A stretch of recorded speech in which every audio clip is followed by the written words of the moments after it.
Hello everybody, welcome back to the channel. I am Nicole with SewGnar Sewing Patterns. Recently I've been having an issue saying that. SewGnar Sewing Patterns. I've been saying SewGnar Sewing Patterns. A little bit of a weird accent on that. Nicole from SewGnar Sewing Patterns. Hello, nice to meet you. I look a little different today. I'm wearing contacts, I'm dabbling. It's been years since I've done that. But anyway, so hi, welcome back. So excited I get to wear sunglasses again. Anywho, we have Salvador down here. Say hello, Xiao Xiao. Big kitty. He's a big kitty. And then we have Clementine right here. Clemmy. She told me to tell you guys hi. In today's video, we are doing another episode of the SewGnar throwback series. And at this point, I'm probably like wildly out of order. I have no idea when this pattern actually came out, but it's one of my patterns. That's what I do know. I have not done a video on this in a very long time, so I'm really excited to make it for you guys. Oh, I just like went to move my glasses. They're not there.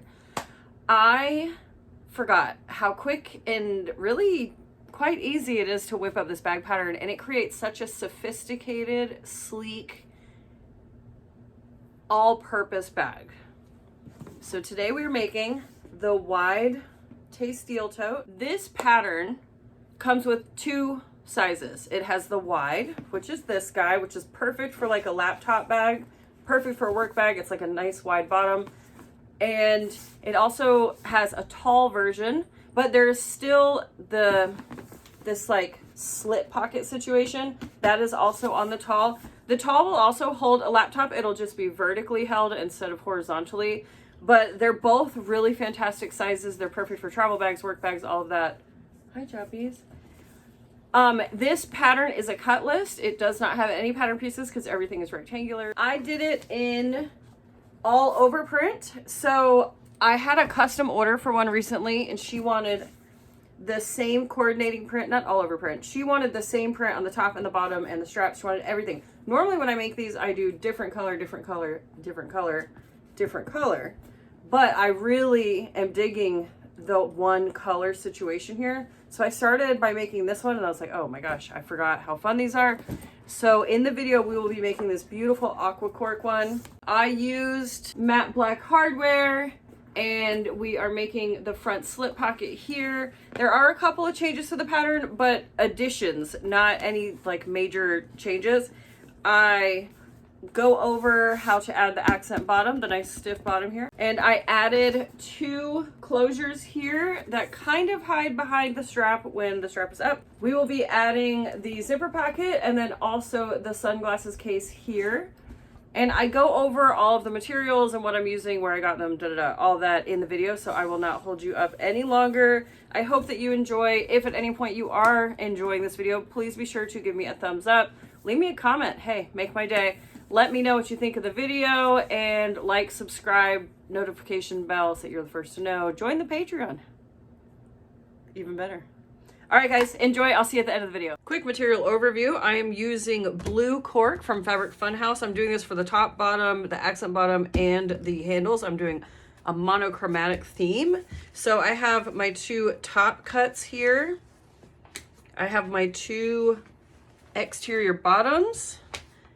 And then I'm doing a accent bottom, which typically this would be in another color, but this is going to provide a lot of structure to the bottom of the bag, so I'm doing that as well. Over here I have my two handles. I have a zipper overlay. This is already prepped and ready to go with Mod Podge around all of the edges. And then my sunglasses pocket, which will go in the interior seam like so. Moving on to the inside, I'm using, this is Sarah Watts in, I think it's Florida Volume 2. And so I have my interior linings here. And you'll see everything is interfaced with Decovil light. I haven't trimmed it up yet, so don't mind that. But so interior pockets, this is the exterior front slip pocket. You can tell the difference between these two because the exterior pocket is a lot wider than the interior pocket. So that's how I can tell those apart. And then here are my two interior panels. This is upside down. but I just love this color. I love this print. It's got manatees and grasshoppers and cranes and monstera leaves and palms. It sums up Florida perfectly, and I love it. You might not know this about me, but I grew up in South Florida, so I have a strong affinity to it. And I just love the way that it looks against this slate or this aqua blue. So moving on to hardware, I am trying something new. I don't really do this a whole lot. I love the look of it. I just don't practice it a lot, but we're going to do it today. So matte black hardware for everything. So matte black zipper, matte black pull. Now this is all strap hardware. I'm a little on the fence about how I'm going to do the strap. I think what I might do is incorporate this really cool webbing into the bag. I think that it would look really cool with this. So if that's the case, I need to use 1-inch strap hardware, but I only have 1/2-inch connectors, lobster clasps. So I'm going to have to do some amendments. And like I said, I haven't 100% decided if I'm going to do this or if I'm going to do an all cork crossbody strap. We'll just see which way the wind blows me once we get closer to, but either way, the strap will attach to the bag using my big D-rings, and I have those in matte black as well. These, of course, are available on my site. Link will be down below. And then for tags, I'm using Treat Yourself. This is from Weft and Warp Co. I have my embroidered SewGnar tag. This will go on the lining. And then I have my really fancy exterior metal tag. Unfortunately, I don't have those in matte black, but I think it'll look good anyways. Now, a note about interfacing. I interfaced all the lining with Decovil Light, but I also interfaced my main panels with Decovil Light as well. And I did that because I want the cork to be more structured overall. I want the bag to really hold itself up. What I've learned about cork is that with use over time, the cork will relax and it'll become nice and slouchy, which is quite nice for certain designs. But for this style of bag, for like a work bag, a travel bag, I want it to maintain its structure over time. So I have begun playing around with adding different interfacings to the backside of the cork. So what I did is I just interfaced it like normal, but you'll notice there is about a 1/2 inch gap here. I left a 1/2 inch gap on one side of the exterior bottoms and on both sides of the exterior tops.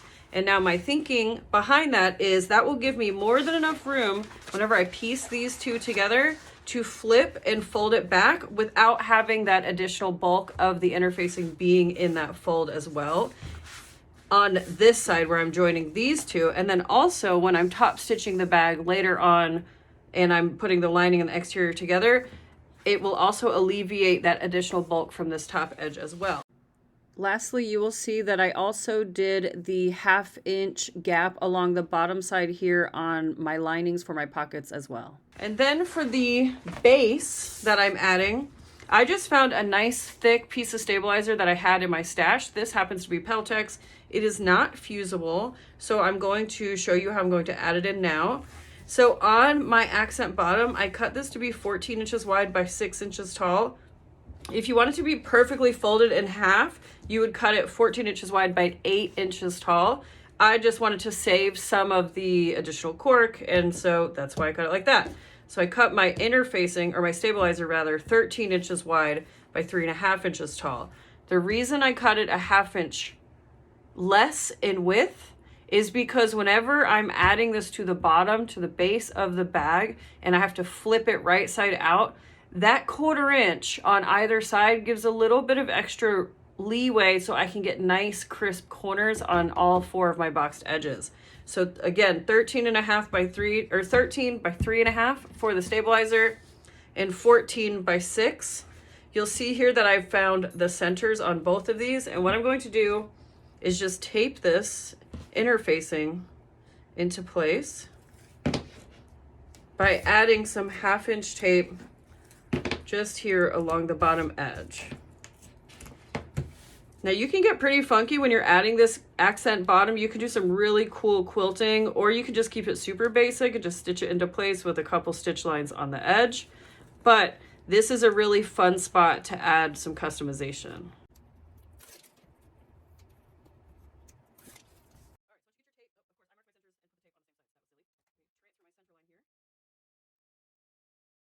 All right, so tape side down, I'm going to match up my centers, and I'm just going to center it around all 4 edges here. So it should be about 1/2 of an inch on this side here. And then next thing that you do is you just fold these over. So I'm just going to add a piece of tape here as well.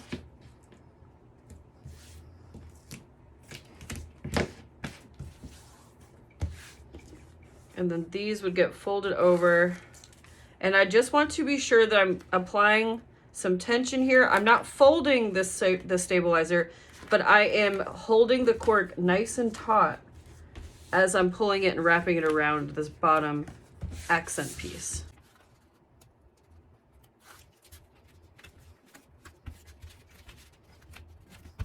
All right, and now our accent is ready to go whenever we get to that section of the construction. We are going to grab our straps, and I did mess mine up when I was cutting it, but rather than fix it off camera, I wanted to show you. This is really simple to fix. You don't need to recut or redo this. My ruler slipped when I was trying to cut the straight edge, but all that we're going to do is whenever we're folding our straps in on themselves, because these are both long edges are going to be folded in toward the center to create a 1-inch wide strap. Whenever we're doing that, we're just going to split the difference on this area that got mangled a little bit when I was cutting it. So just want to show you that you don't have to fret about minor things like that. Just keep it moving. So on the back side here, I'm going to draw a line down the center of both of my straps. Then I'm going to add a piece of 1/2-inch tape right over that same line that I drew, and I'm going to fold both long edges in toward the line. I'm not going to be butting them up next to each other. I'm going to leave a slight gap, about 1/16 inch of a gap. So that way, whenever we roll them to make rolled handles, it doesn't get all bunched up here in the section where we're rolling all 4 of the pieces together. So line down the center, fold in, but you should be able to see the line after you do your tape and get them all folded correctly.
All right, my straps are both folded and taped into place, and you can see that decent sized gap here that I left in the center, and that is so that when we do this, we're not fighting with this folded edge here. It gives us a little bit of wiggle room in there to work with what we need to work with. So before we get to folding, I'm going to mark on the right side here. I'm gonna do a couple of marks. I'm gonna measure up 4 inches and do 2 tiny little tick marks on both sides, and then 4 3/4. And these tick marks are going to denote where we start and stop our stitch lines whenever we're sewing in just a moment. So I'm just going to transfer those lines to both edges on both straps.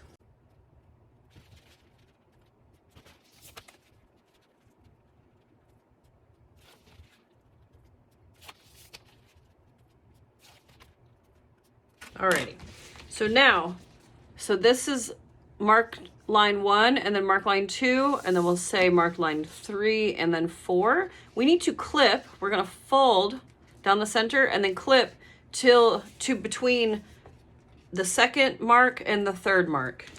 And this is what is going to become our rolled handle section.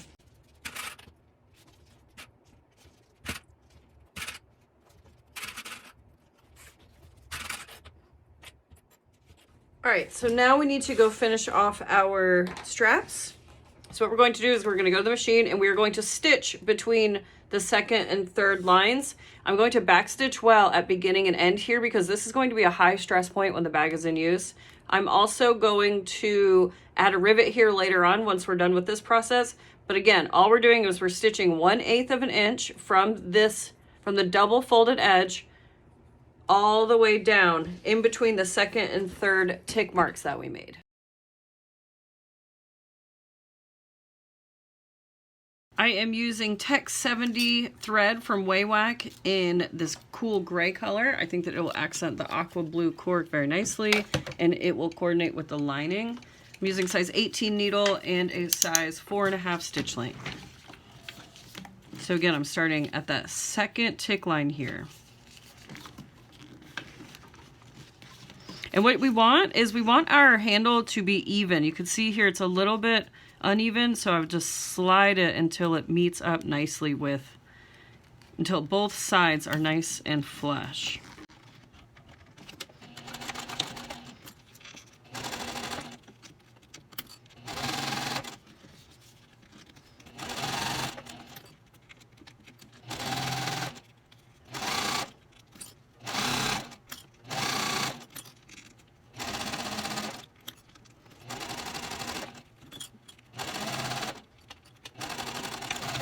Right, here are both of my straps done, and I want to add a rivet right here, just in line where my stitch line starts and stops. So I'm going to punch a hole like so and attach my rivets.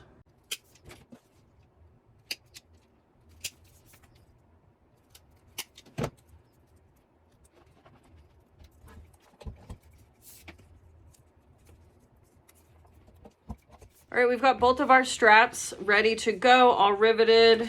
We are going to just grab one of those, one of our exterior tops, one exterior bottom, and we want our exterior pockets nearby. But for now, we're going to lay our strap onto our exterior top. So I like to use double stick tape for this process. So I just add some here on the back side, straddling that fold line here in the center. And then using a ruler, I'm going to measure over 4.5 inches from the short edge. And I'm lining it up on a ruler line down here because I'm going to overlap this strap by 1/2 inch over this bottom edge. And then using the hard edge of my ruler, I'm gently setting my strap in place where it needs to be. Apply some pressure here on the tape so that way it adheres. And very, very important, when you are doing this step, you want to make sure that the rolled edge is face up. You don't want your strap to be twisted. It's not going to be for a good day if you leave it twisted on accident. So make sure that your layout is correct, and then repeat that for this side.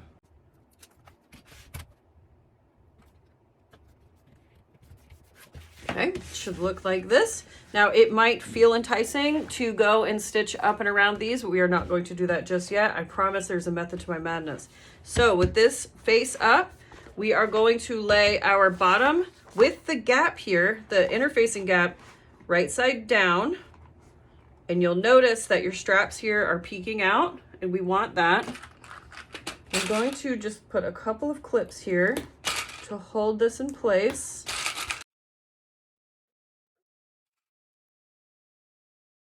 And then we are going to grab our exterior pocket top and lay that right side down. Now you should be straddling, coming over wider than your strap layout here, and that is intentional.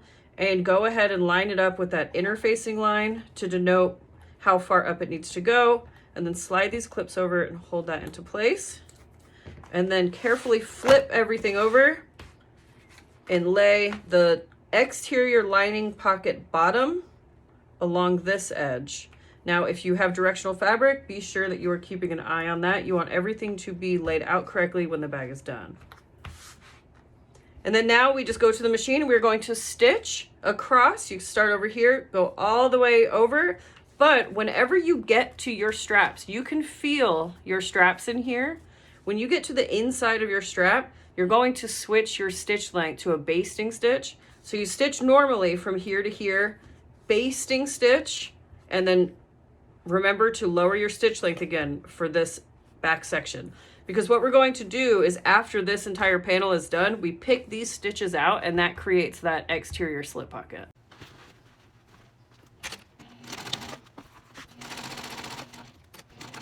So here I am, I'm getting close to my strap here, and I'm just going to go slow. I also like to add some stay stitches, and then using my fingertips, I can feel where the strap ends right there. So I'm going to stitch to that end, toss a couple back stitches in, and now go all the way up to my basting stitch, stitch across my panel. This part can be a little tricky because you're sewing blind. You can't see exactly what you're doing, and you need to maintain your stitch length. So just go nice and slow. Okay, so I'm here now to the inside edge of my strap. So I lowered my stitch length down again. Add some back stitches there, and then keep moving across the rest of the panel. Okay, so this is what we are looking at now. We've got a funky T situation happening. And what we need to do is finger press these edges. So I'll just pull the top panel away and finger press, and then flip and do the same thing this way. So now what we need to do is carefully pull apart these seams and butterfly them away from each other. And now this is going to require some muscle here, so don't be afraid to put your back into it. But we need to butterfly this seam,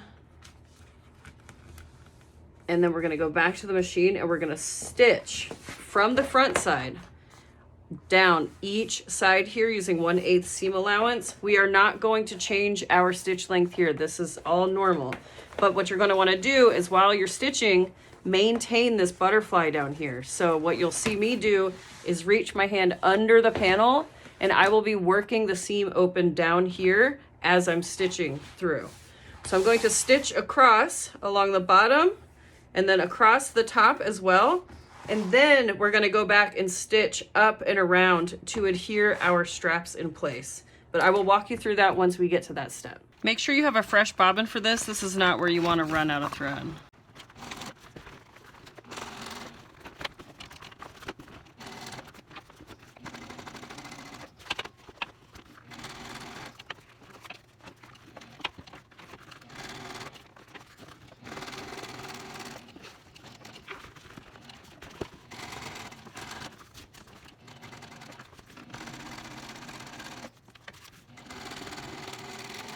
All right, I'm really pleased with how this turned out. This is the most technical aspect of the whole bag because you're stitching over so many layers in through here. You're trying to keep your seams butterflied open. So once we make it through this section, we are in the clear here.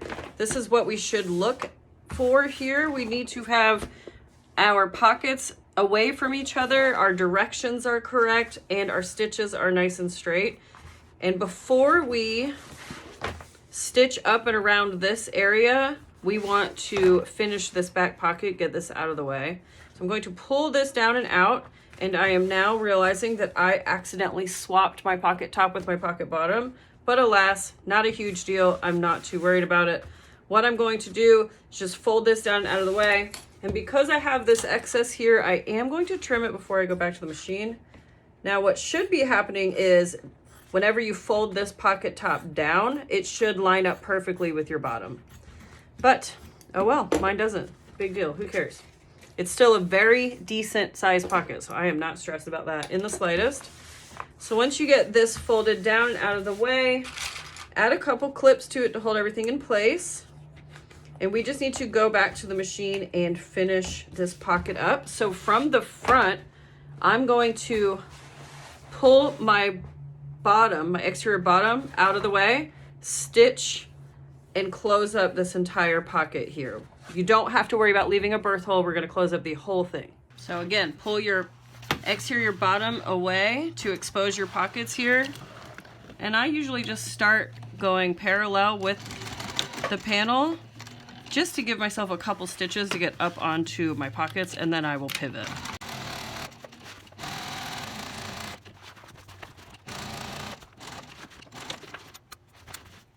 Okay, now while I've got you here, we're just going to go ahead and finish off this front panel by coming in and stitching up and around our straps here. Now this is where the first tick mark that we made a while back when we were folding our straps is going to come in handy, because that is where we're going to stitch up to, and then we're going to pivot, stitch across, and then come back down.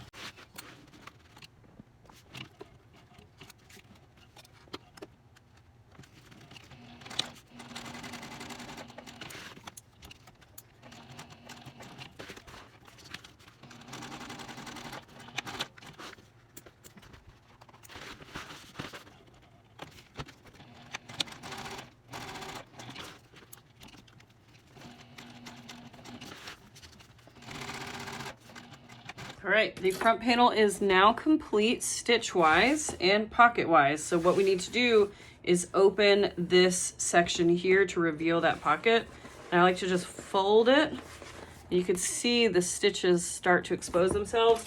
And then you take a seam ripper and you just pick them out.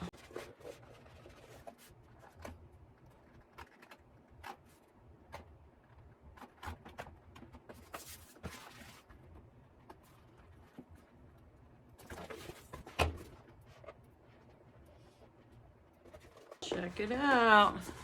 Nice deep front slip pocket. This is like perfect for cell phones too, because you can just slide it in and you don't have to worry about it falling out. Now before I consider this panel done, I want to add some rivets. And I always kind of change this up. Sometimes I like to add 2 up here. I specifically like to add them up here just under the stitch line, because if people have this bag, say in the back seat of their car, and they just grab it by the handles and the bag itself gets caught on the seat, then the first thing that goes are these stitches right here. So I like to add some rivets. Now, sometimes I do 1 singular rivet. Sometimes I do 2. It just all depends. It's dealer's choice. You also don't have to add it at all. If you wanted to, you could come back and do some sort of decorative stitching in here. You could kind of quilt it, go straight up and down all the way through, and that would certainly add a lot of stability to it. I just personally like the look of the rivets. So I'm going to add rivets. And then I'm also going to add my tag. I always add my tag on this side. This is what I consider the front because it has the slip pocket. So I will add my tag somewhere up in here in the center. So I'm gonna speed this up, but this is the time now. If you want to add some stabilizing rivets, go for it. All done. This panel is now complete. If you want to replicate this for the remaining panels for the other exterior so that you have 2 slip pockets, you're going to follow the same exact process. Otherwise, I am just going to attach them like normal without adding the pocket. And so let's get to that now. So remaining sets here.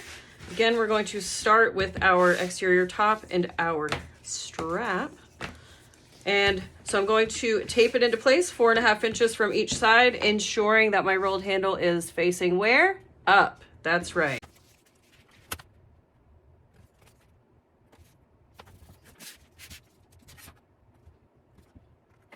Once you get that taped into place, we are going to create our sandwich. Again, being mindful of where the gap is on our exterior bottom, we want that to be on this side here that we are about to sew together. So because I'm not adding, the funky clip stuck in here. Because I will not be adding my pocket here, I can clip all the way across these panels.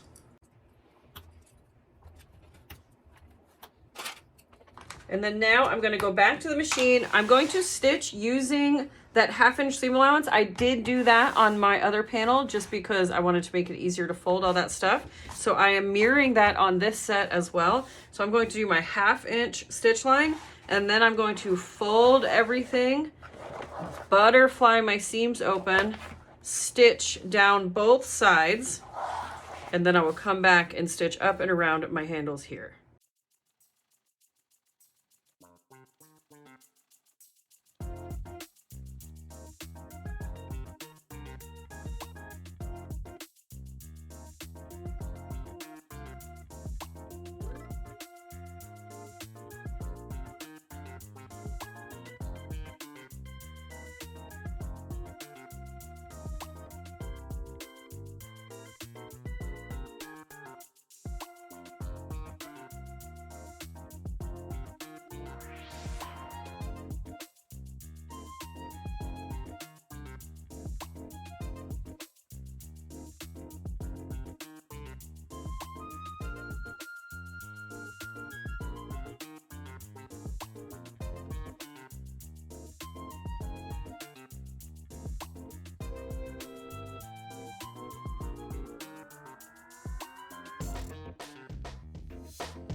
All right, that was quick, huh? Okay, let's add some rivets.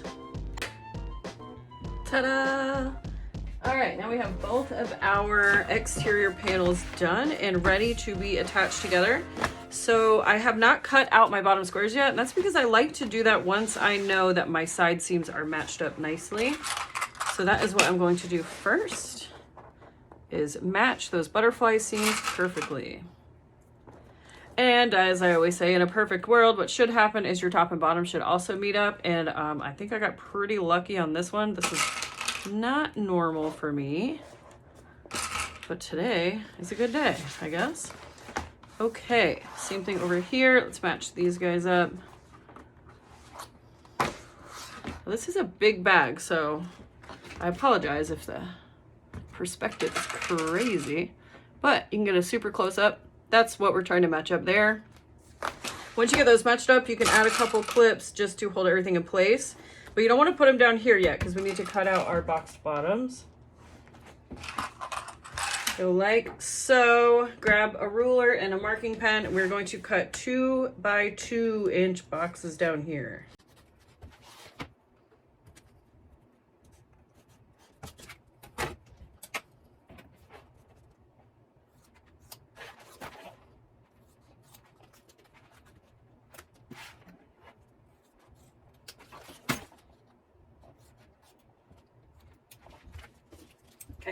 Now we're going to go to the machine. We're going to stitch just the bottom here. So 1/4 inch seam allowance, we're going to stitch, and then we were going to butterfly the seam open and stitch down both sides just like we did on these side seams here.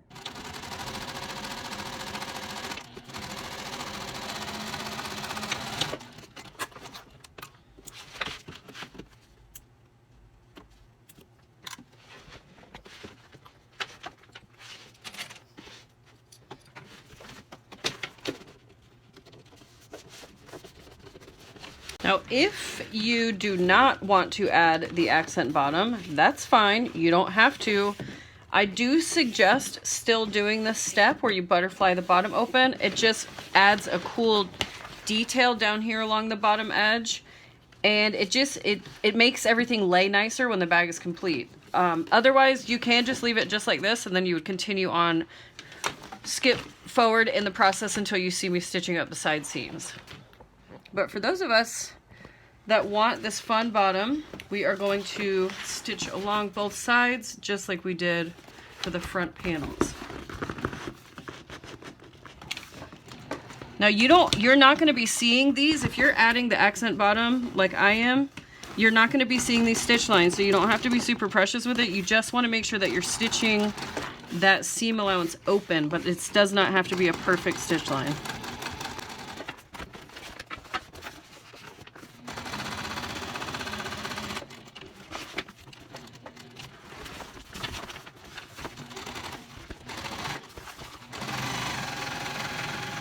For those of us that are adding the bottom, what you're going to do is take this accent piece that we've prepared, and this gets laid right in here, right in this opening. And if you have a little bit of overhang, that's totally fine, because that is going to come out in the wash whenever we stitch our side seams. So I'm going to add a piece of double stick tape here just to hold this in place. And at this point, if you wanted to do some cool quilting, I would suggest marking out your lines now while you've got this free from being attached. It's a lot easier to make those marks. I'm just going to be doing some vertical stitch lines across the whole bottom. Oh yeah, next thing, let's mark our centers. I'm gonna transfer my center line to here to ensure that I'm laying this exactly across the center here, so you can mark or align this accent center with the stitch line that we just butterflied open. Ta-da. Okay, so now go to the machine and you're going to stitch this to the panels however you want to. Like I said, I'm just going to stitch 1/8 seam down both edges, and then I might do a couple vertical stitch lines as well. I'm not sure. We'll see what happens once I get over there.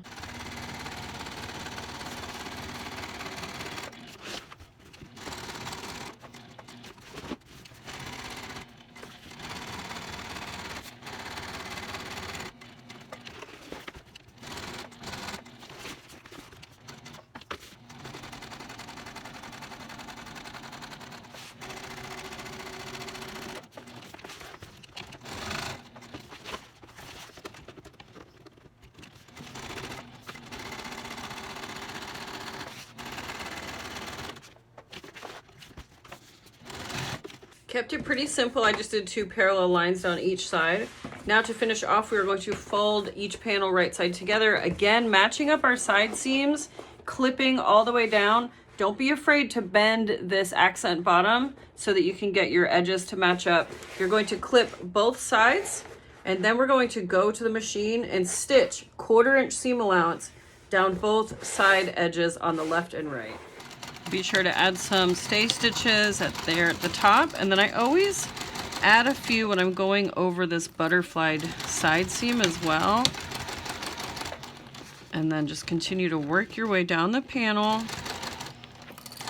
maintaining that 1/4 inch seam allowance, and then add lots of stitches down here at the bottom.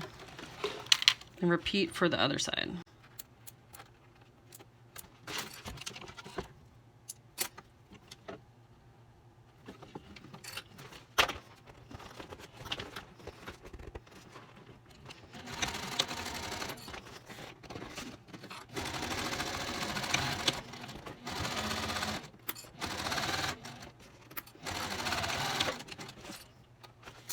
Okay, we are going to stay over here and finish out our box bottom. So simply I'm just going to reach in and spread my fingers apart to get these 2 panels to lay flat. Butterfly this side open. If you need to, just go in and get a hold of it. And then what we're looking for is for our butterflied seams to match up very nicely. Now, if you added the accent bottom, you might notice that there is some cramping here, and that is where everything is coming together in the corners. If you need to, you can put something in the seam and kind of flatten it out, add your clip, and do the same over here. And then what I'm going to do is stitch this 1/4 inch seam allowance. If you notice that your corner is bunching up because of the accent addition, you can bump your stitch out a little bit more, maybe to 3/8, just to give yourself enough clearance so that you know that you're going to make it past that big bump.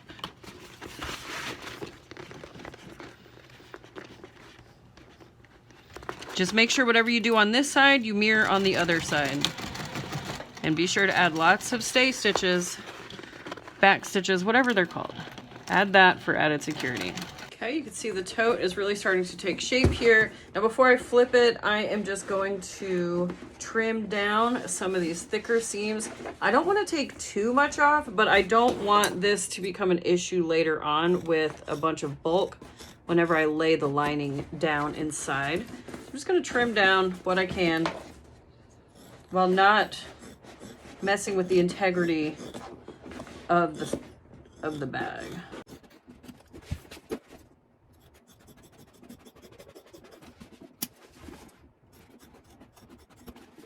Flipping this right side out is just so that we can really check it out, make sure that everything looks good, because whenever we put the lining into the exterior, we will very likely have to have it flipped wrong side out. But let's take a gander at how the shell of this bag turned out.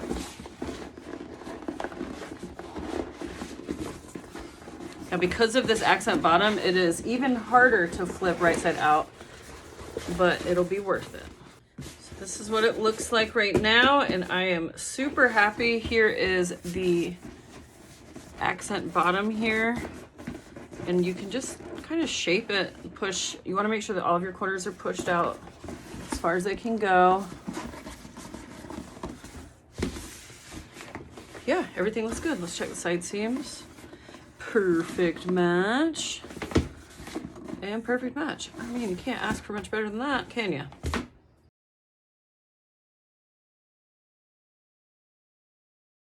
All right, folks, let's get started on our interior. So right now I just have the 2 rectangles, and I'm going to lay them right sides together, lining up all of my edges as best as possible.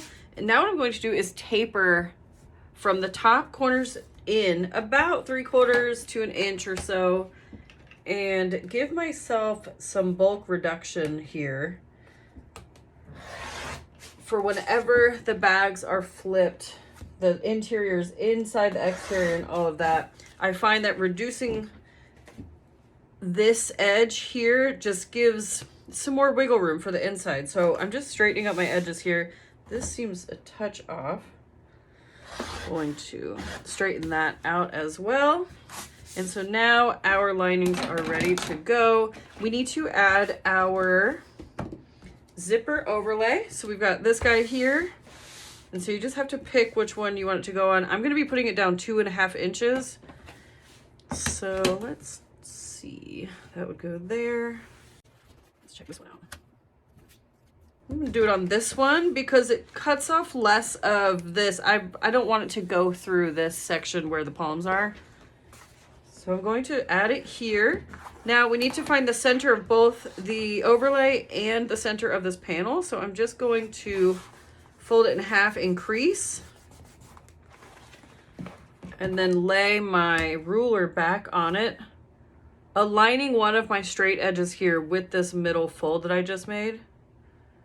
And this top edge, I'm aligning at 2.5 inches down, since that's how far I want my overlay to go. Peel my tape off the back here. And then we're going to stick this in place. And so I'm just measuring, I'm counting from this center line here and making sure that everything is laid out nicely and it's nice and centered. And I need to add my little tag before I forget. So I'm going to slide that in right here, just like so. Now, if you want to, you can do it over here or in the middle or just leave it off totally. It's all up to you. Okay, so that is ready to go. We are going to go to the machine and stitch around the perimeter. If you want to, you can leave tails and pull to the back and tie off, or just back stitch well. I generally start down here right over the tag. And yeah, I'll see you at the machine.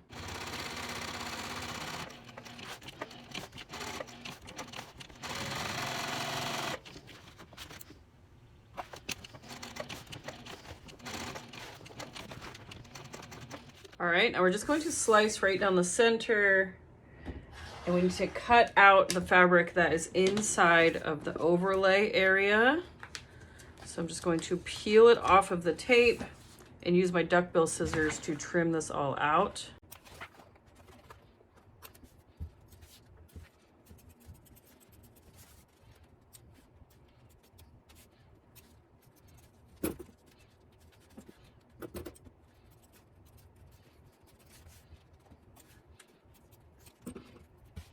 Okay, now you're going to grab your zipper, and if your pull is not attached, go ahead and do that.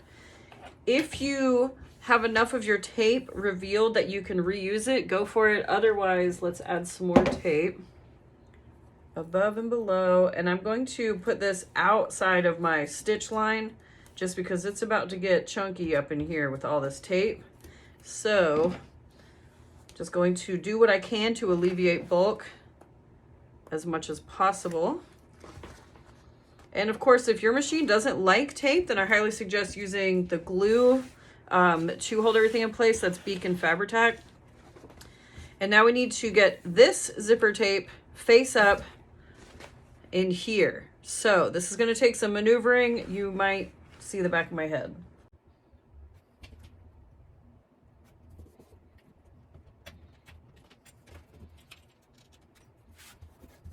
Okay, there we go. That looks fantastic. Next, we need to attach our linings here. And so I'm going to attach the bottom section first. The bottom section is the shorter of the two. And again, as a reminder, if you followed my lead here, the section that does not have interfacing is the bottom of the panel, which of course, if it's directional, that should also have been taken into account. Gosh, English hard. Anyways, make sure that everything's directional and lined up correctly. That's what I meant to say. Before I add that piece, the lining piece, I'm just putting tape on the top and bottom here. And I'm only going to peel just the bottom. So if this is a correct orientation, here's the top of the panel, bottom of the panel, just the tape off the bottom. And I'm taking my interior pocket lining bottom section, so the shorter of the two, and laying that right side down, lining up the top of that piece to the bottom of the zipper tape. It will be hanging up and over the top of the main panel here, and that is correct. We're gonna go to the machine, we're gonna stitch just underneath, straight across the bottom of the zipper here. I'm gonna pull to the back and tie off. You wanna make sure that you start at least one stitch length past the edge of your zipper overlay, so that way whenever we marry the two stitch lines, it looks like it's one singular process.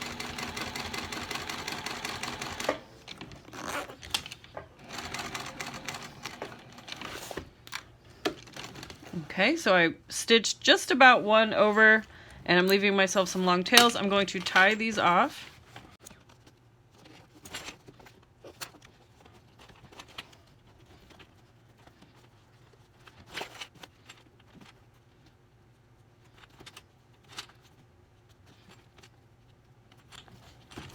Okay, once you get those tied off to the back, you're going to close your zipper, pull this lining piece down and out of the way, finger press, and then we need to lay our remaining piece, being sure that we're watching our orientation here, right side down.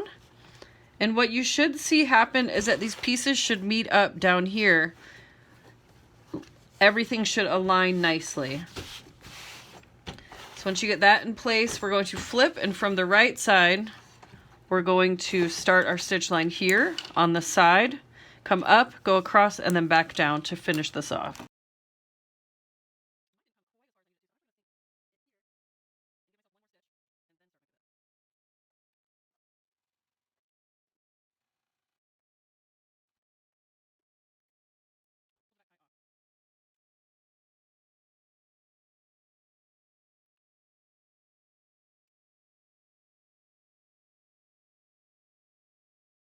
Okay, now to complete this pocket, we need to stitch up two of our sides here and leave a birthing hole here on the bottom. So from the front, I'm going to peel the main panel up and over and start stitching up here above my zipper tape.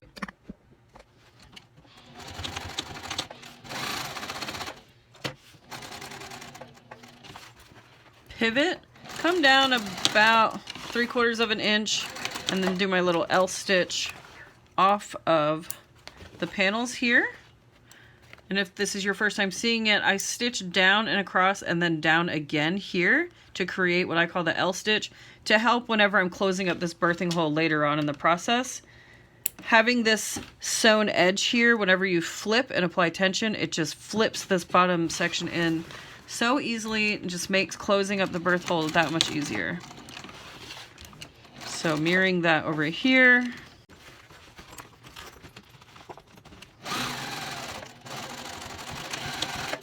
All right, our completed panel is ready to go now. I'm going to trim down just a touch here off the bottom little L sections to help later on whenever I'm flipping this right side out. Definitely do not want to get too close to your stitch lines, because without the stabilizer being down here, they're just a lot, I don't know, easier to pull apart. So just like to stay away from those. But it's not necessary to trim all of this. I'm actually going to leave my tails long on my threads just so that in the event that they do come untied, there's a lot of runway here that can pull through before it ever becomes an issue. But this is what it looks like from the front.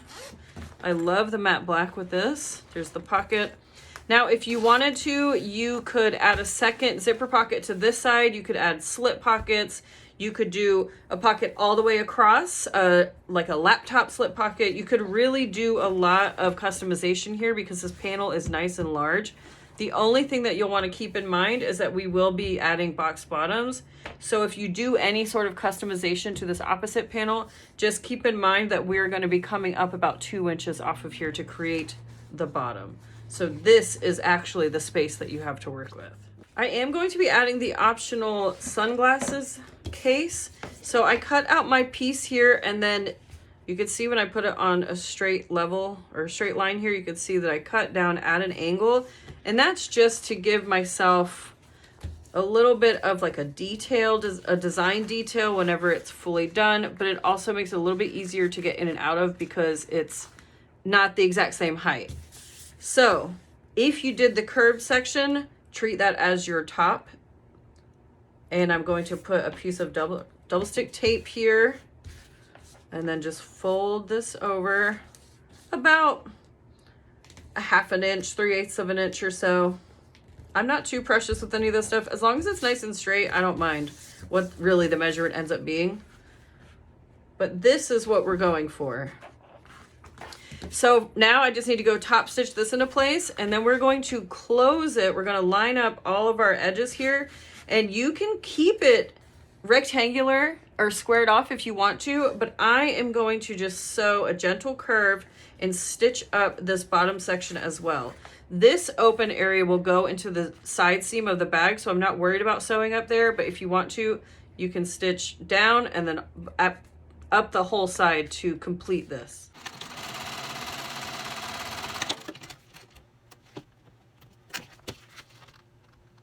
So I find it easier to start here along the bottom edge. I'll sew the straight edge, and then as I'm getting closer, just a little over halfway, I'm just gonna start my gentle curve. Obviously I didn't measure it. I'm just kind of going with the flow here. And then I'll just stitch off the panel. So it looks like that. Now I don't mind adding just a couple of stay stitches up here just to keep it from flopping around. Chicky chicky nay nay blowing in the wind. Name that movie for 100 points. And here we go. We're gonna go trim this up. All right, so with my rotary blade, I'm going to ensure that I'm holding it exactly vertical so that I don't get a weird bevel on this curve. And I'm just going to follow the curve that I just sewed to trim that down. Easy peasy lemon squeezy. And then I am going to add a layer of Mod Podge along that raw edge, just so that when the bag is in use and the cork is being agitated, that it doesn't start to fray. Like so. All right, let's place our sunglasses holder. I'm going to attach my tag to the side of the sunglasses holder like this. I did this on a bag recently and it was pretty cute. It's like a little peekaboo tag. Normally I've been adding them here in the bottom, and so they stick out of the bottom seam when the bag is completed, but I like this little placement too. I think it's a fun little pop. Now I generally put it right somewhere in line or just below of the zipper tape, because we again need to be aware of our box bottoms here. So I'm just going to put it here. You can put it wherever you'd like. If you want it on this side, that side, whatever you want. Now that we have this in place, I'm going to grab my remaining lining panel, line up all of my edges, and get it clipped.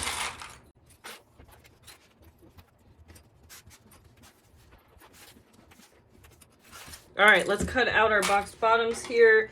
Now, because we did 2 inches on the bottom of the exterior, I'm gonna do 1 3/4 inches. And that is because I don't want it to be the exact same size, because that can lead up to some like bunching and just sloppiness on the interior.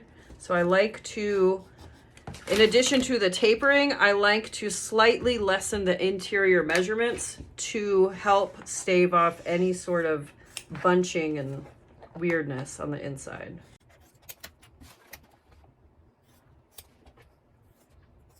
Now, if you want to, you can stitch just along the bottom, butterfly it, and then top stitch on either side to have that cool detailing of the stitch lines on the inside as well. I don't find that it's as enticing on the lining. I don't think that people notice it that much, so I just do the standard stitch. So I'm gonna start up here at the top right.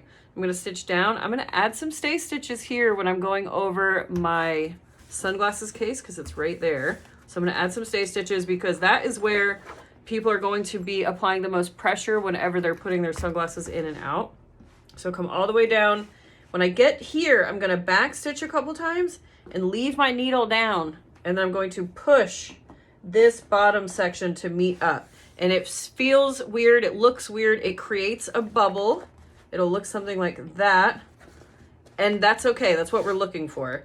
And so I'm going to continue stitching right here. And then I'm going to leave a massive birth hole along this lining bottom section here as well. So I'm going to stitch over about an inch, inch and a half, create that L shape, skip over all of this, L shape back up and over to complete the stitch lines.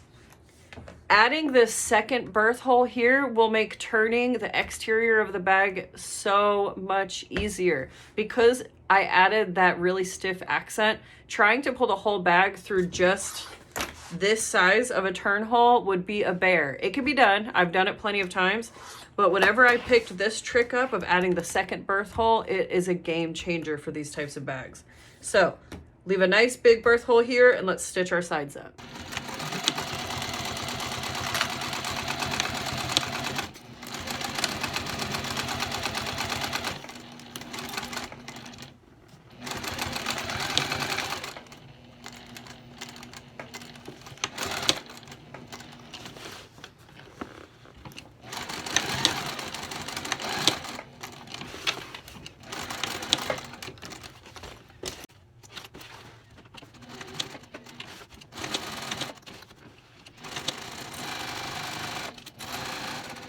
All right, she's coming together. So I'm just going to trim these edges down a tad.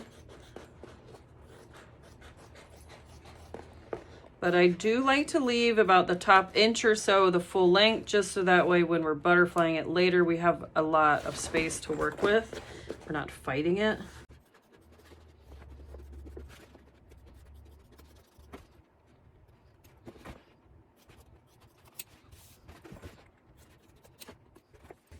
Alrighty, so we are going to flip this one right side out.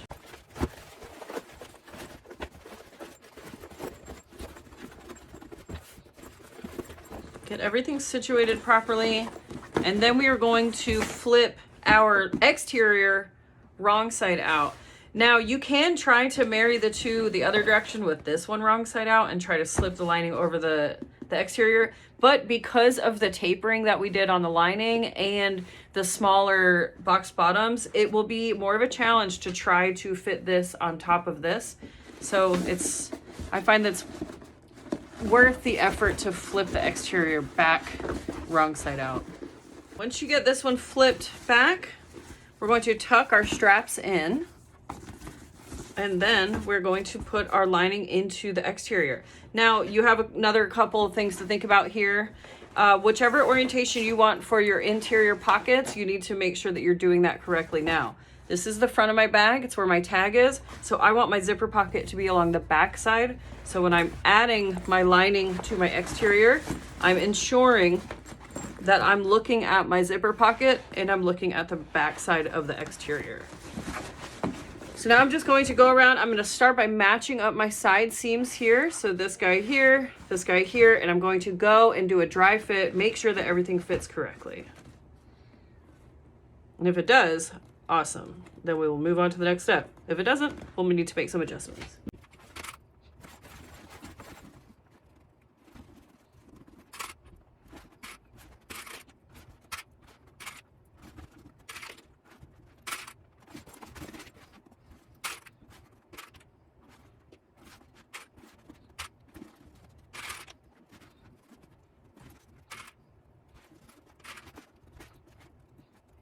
Okay, once you get it fit in there, then we just stitch these two together here. If you see that the inside is buckling or there's, it might be too small to where you have to stretch it, then you need to make some adjustments. So if the inside is bubbling and you've got a lot of rippling here on the top, you need to take out your lining and cinch in your side seams. I recommend being very incremental with that because we did a 1/4 inch seam allowance here. So if I go immediately to another 1/4 inch, then that's a whole 1/2 inch off of this side as well as this side, which takes an entire inch off of the bag.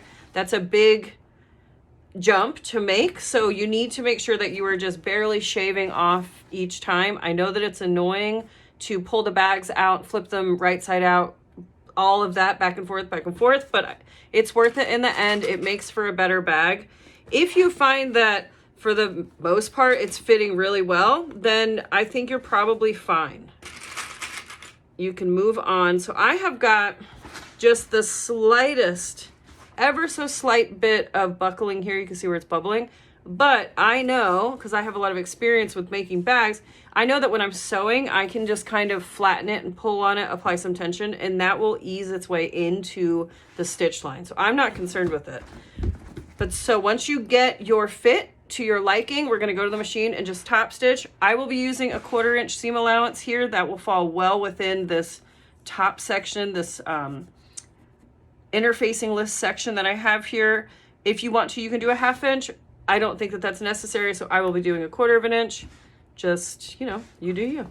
Pick your poison. I always like to start on my side seams. I feel like if there are going to be discrepancies in this stitch line, I want it to be somewhere where I can camouflage it.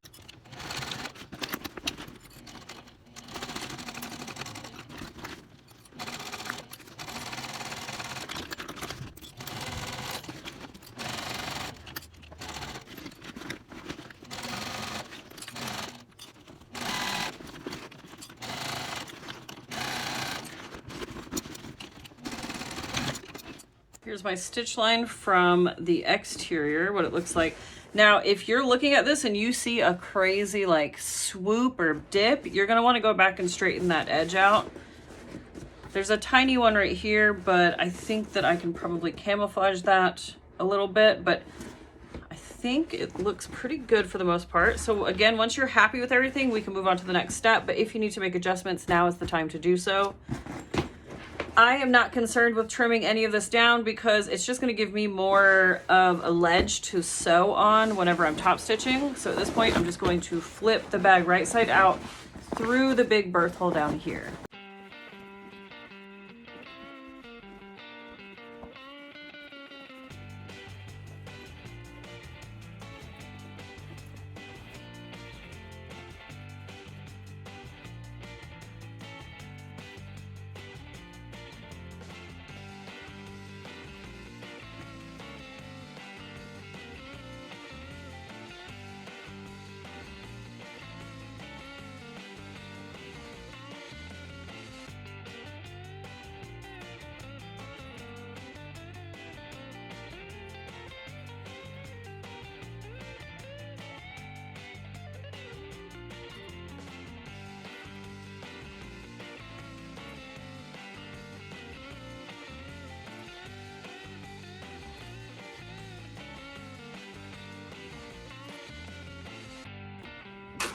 Okay, so I've gotten it turned, and this is when you want to test your fit here.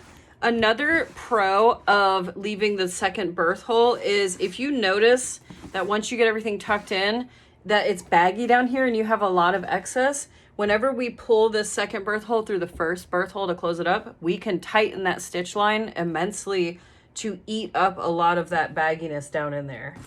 But once everything looks good, we are ready to move on. I'm just gonna get everything tucked here. So because I have the top all clipped, because I wanted to test out the fit, I'm going to do my top stitch before I close up my birth holes here. So I'm gonna go back to the machine and I'm gonna bump it to just over 1/8 of a seam allowance, but I'm gonna top stitch right along this whole top edge here to get this top seam finished. So I raised my machine, I took off my extension table and then put a big thick book underneath it to make it act like a cylinder arm. And I am going to start my stitching on one of my side seams here.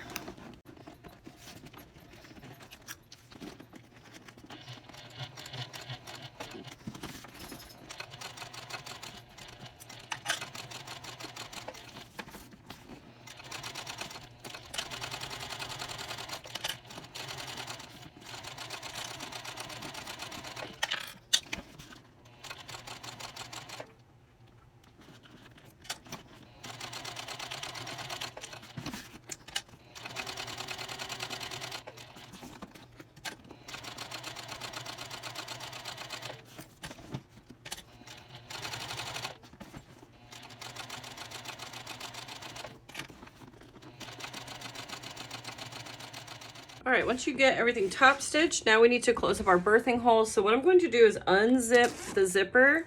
I'm going to reach in and grab these two sections of the open lining and pull them up through the pocket. Now, if you're just watching this and you've never done it, it sounds so insane, and I understand that, but just do it. It is helpful as well to pull the pocket out first. So you can pull just the pocket. And once you get that, now you can reach in and see, here's my hand reaching through the bottom of the bag. Grab both of the linings and pull them up through. Now, this is not a pretty process, but you need to pull them all the way through until you can see both of the box bottoms. So here's one and here's the other. And now what I'm going to do is, just starting from one side, I'm going to lay my pieces together, my linings together, and clip all the way down the line.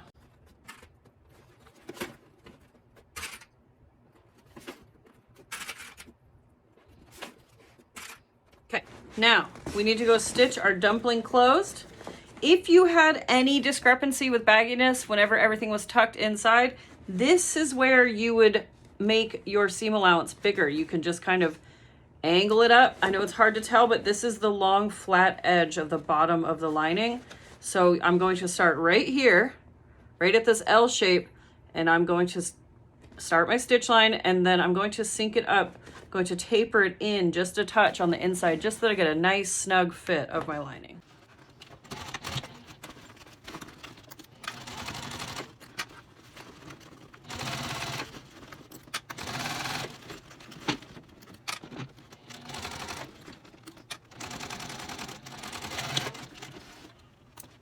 All right, we're gonna trim this down to just over 1/8 of an inch. All right, so now we're going to tuck the lining back into the pocket and get it all laid correctly again. But leave the pocket out. You can take the time here to do another test fit. Make sure that your lining sits nicely down in there. If it doesn't, pull it back through, tighten that seam line up again, make it to where it sits nice and flush and it's not baggy.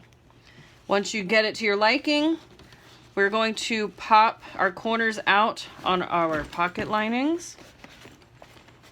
And this is where the L shape, so as soon as you put your finger here, pull some tension, you see how it flips the edges of the cotton in on itself. And now we just have to clip and stitch this hole closed.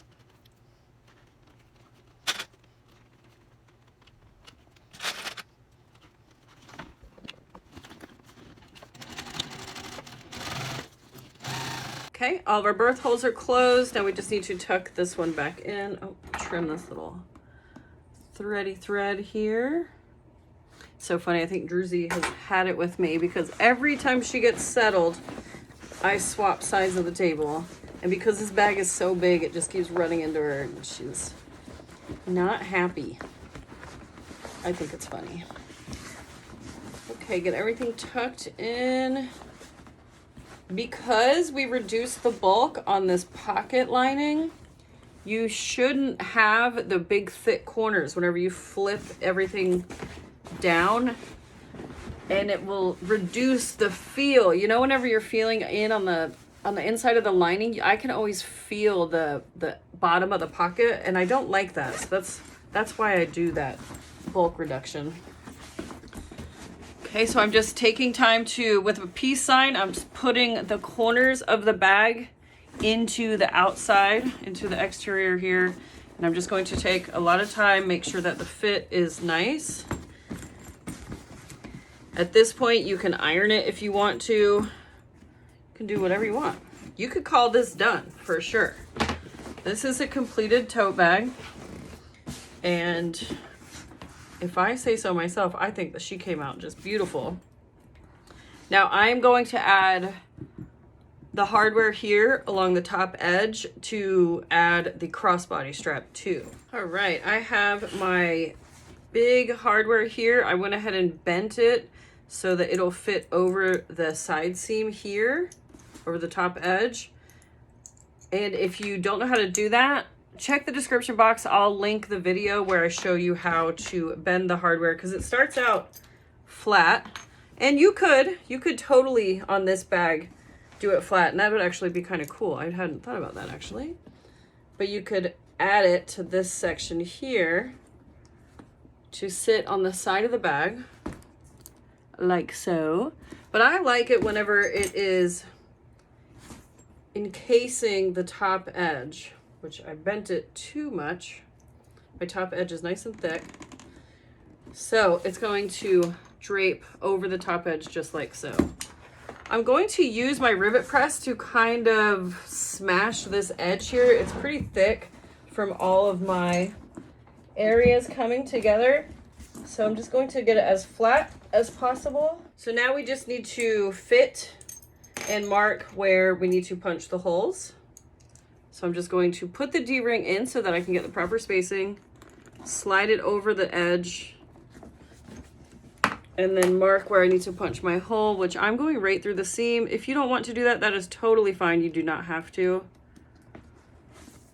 I've also been thinking it could be kind of cool if, I always forget when I'm making them, but you can add a D-ring in this section here and then do it on the opposite side here, and then that would be a cool spot to add your crossbody strap. And then it could also be double as a key lasso, but I always forget that. Okay, so I'm just gonna mark on both of my edges here, punch a hole, and attach this hardware. The original pattern was way before I started using this hardware, so it has you create a cork piece that holds the hardware on, and you can totally do that if you don't have this hardware. That's totally fine. I give all of those detailed instructions in the written pattern.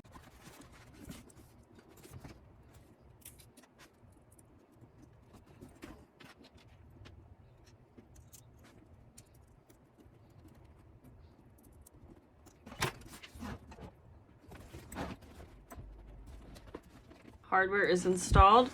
And now something else that I want to do, I did this on a Wide Taisteal that I made recently, and I really liked it. Because there isn't any sort of top closure or recessed zipper or anything like that, what I did on a recent Taisteal is I put 2 double cap rivets here. So then whenever the straps are up, they kind of hide behind the straps. But I like how it keeps the top closed enough where if you've got enough stuff in the, or if you have short things and they're down in the bottom, you can close it along the top edge if you want to. So I'm going to attach those now. I want to make sure that my top is nice and level though before I punch any holes in the bag. So I'm going to take my time, make sure that my straps are nice and even and that everything is exactly where it needs to be.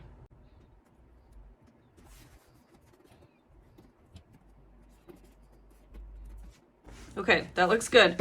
So I'm going to just punch a hole, not super close to the top, but I don't want it way down here either because I want to give as much space in the bag as possible. So I am going to mark 1/2 of an inch down from this top edge and centered within this strap here.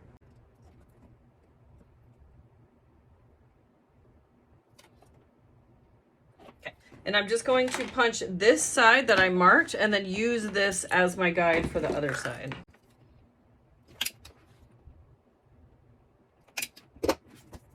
Okay, so now we need to get it all clipped back together again.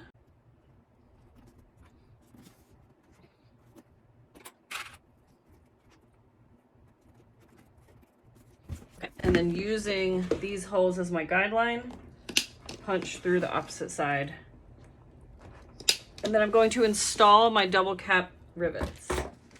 If you've never seen double cap magnet snaps, double cap rivet magnet snaps, it's kind of a mouthful. This is what they look like. They have a standard magnet snap, but instead of having prongs on the backside, you attach it like a rivet to this cap. So it makes for a nice finish on any sort of bag or wallet or anything that you don't mind having an exposed piece of hardware. And I started using them pretty recently and I really, really love them. I need to find them in matte black, so if anybody knows where to get those, let me know. And so the way that you install them is I'm going to put both of my female portions on one side and then both of my males on this side. And then you just add the cap on the right side of whatever you're making.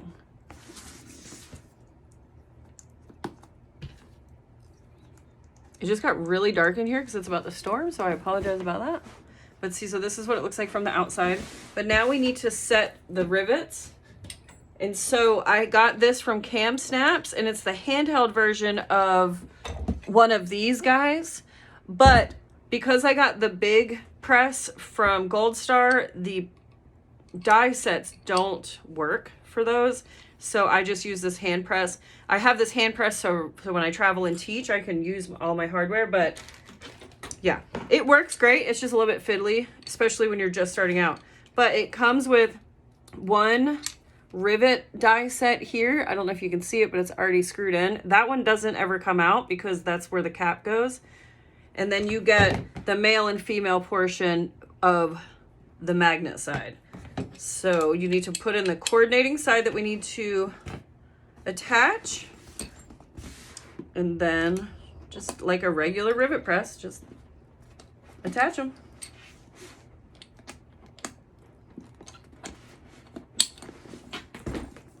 And then whenever you do the other sides, just swap out the die set.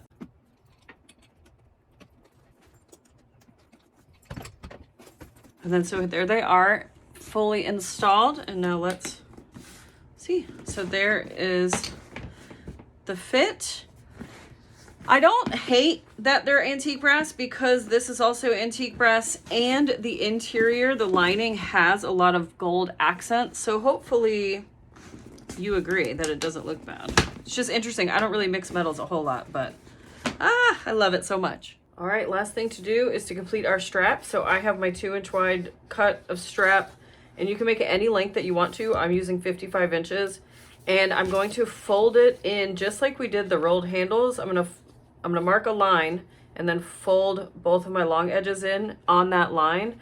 But instead of leaving the fold gap like we did for the rolled handles, I'm going to butt up my two pieces, my two edges, so that they're nice and solid, and you'd have to really be looking at it to tell that there's a split down the back. So I'm going to do that. And then we're going to stitch 4 stitch lengths, or 4 stitch lines. One over here, one on either side of the folds, and then one on this side as well. And then what I have decided to do is, because I only have 1/2-inch snaps here, I'm going to make the strap with a 1-inch slide, but 1/2-inch snaps. And the way that I'm going to do that is I cut out these little attacher pieces, and these will go in through here, like so, and then they will go up and on top, or up and around my strap. And I made them long enough to where I can fit 2 rivets. And then I also cut out extra tinier little pieces to go here on the inside, just like that, just for some more added durability, stability, longevity, all of those things. You want to make this as structurally sound as possible for when the bag is in use, because it's not a small bag, so it can lend itself to being stuffed. But I know that 2 layers of cork will be just fine, considering that's what the rest of the bag is made of as well. So I cut my attachment pieces 3 inches long by 3/4 inch wide, and then I notched in here along the center to a 1/2 inch. So you can use this method for any size lobster clasp if you don't have the correct size that you need to finish out your strap. So first things first, let's get the strap marked and folded and sewn.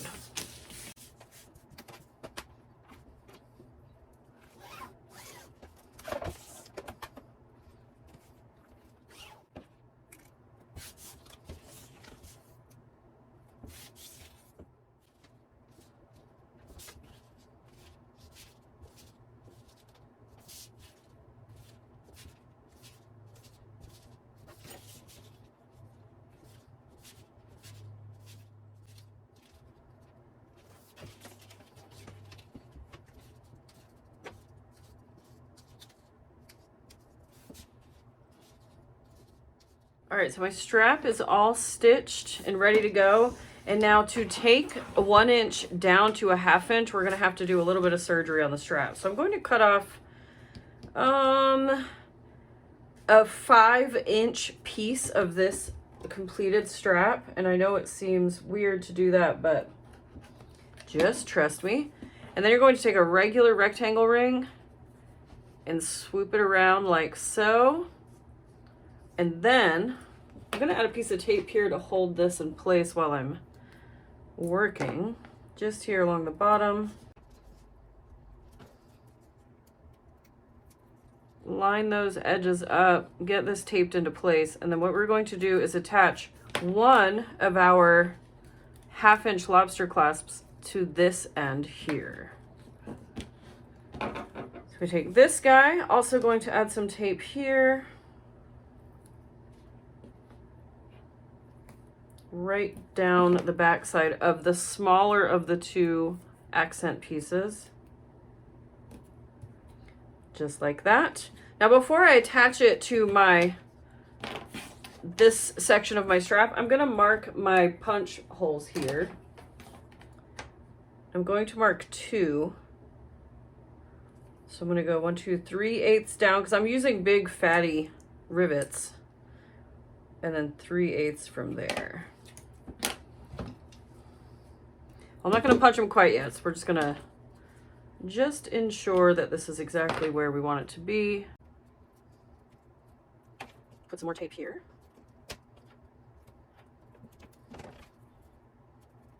So I'm just going to work in sections. I'm going to peel off the paper off of one side here and then stick this into place, making sure that it's centered and leaving myself enough room to allow the hardware to rest down here. I can see underneath this bevel, so I need to mirror that so they're both the same. Okay, so once you get the one side exactly where you want it to be, which mine's a little off center, and I know that because I have stitch lines there, then you'll peel and do this side. And then you just want to make sure that everything is nice and lined up, that your top on the accent here is the same height as there, or as close as possible. All right, once you're satisfied with where it's at, that's when we're going to punch our holes and attach our rivets.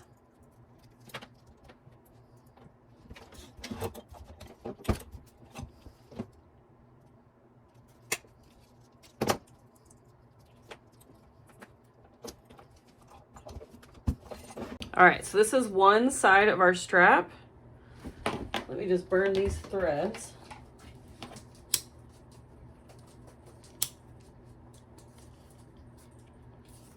All right, and then now we need to prepare this side, the remainder of our strap here. So I'm going to feed this edge up and over, but I'm being very mindful of my split because I want that to be on the inside of my strap. So up and over the center bar. I'm gonna nip my corners here just for continuity's sake.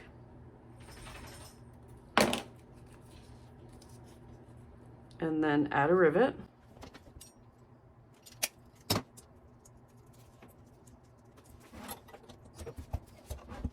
And then this is where the fun comes in. So with my raw edge up, I'm going to be sure that my strap is not twisted.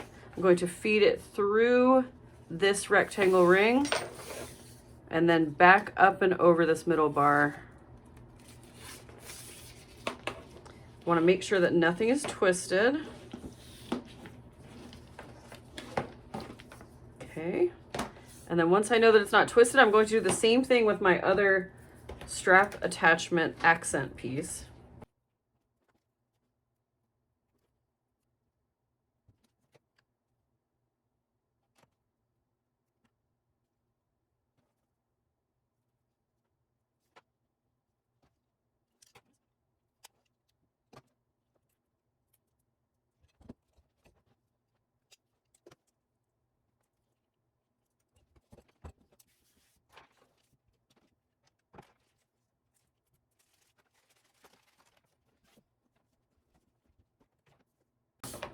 All right, so here is the completed strap. I kind of love doing this. I think that it adds a really cool detail, interesting change from the normal strap.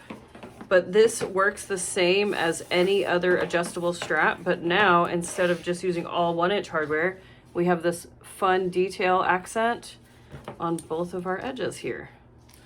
So last step is you attach it to the bag and call it done. Yeah. What do you think? I love. All right, all you cool cats and kittens, we are done with another episode of the SewGnar Throwback Series. I hope that you enjoyed this pattern. I certainly enjoyed myself running through this pattern again. It was so fun to dust it off and remember the process. I remember when I designed this pattern, and designing that front pocket was like mind-numbing when I was trying to figure out how to fold everything which way to make it to where there was no top stitch on the inside. It was like such a brain buster for me. And I remember being very proud of myself whenever I got it done. So it was really nice to take a walk down memory road with this one. I hope that you also enjoyed this pattern. Please be sure to give me a like, subscribe, all of that fun stuff. And I will see you back here next week for another installment. It's hard to believe that we are already halfway through the SewGnar Throwback Series. I can't believe it. Just looking back through the years, I can't believe that I've written so many patterns, because I don't write patterns prolifically. It's not something that I like whip up consistently. Very random do I put out a pattern, so the fact that I have so many is kind of shocking to me. But it's been a lot of fun, you know, dusting all of these old patterns off and walking down memory lane with all of them. I hope that you guys are enjoying the series, and I will see you back here next week for another installment. Later.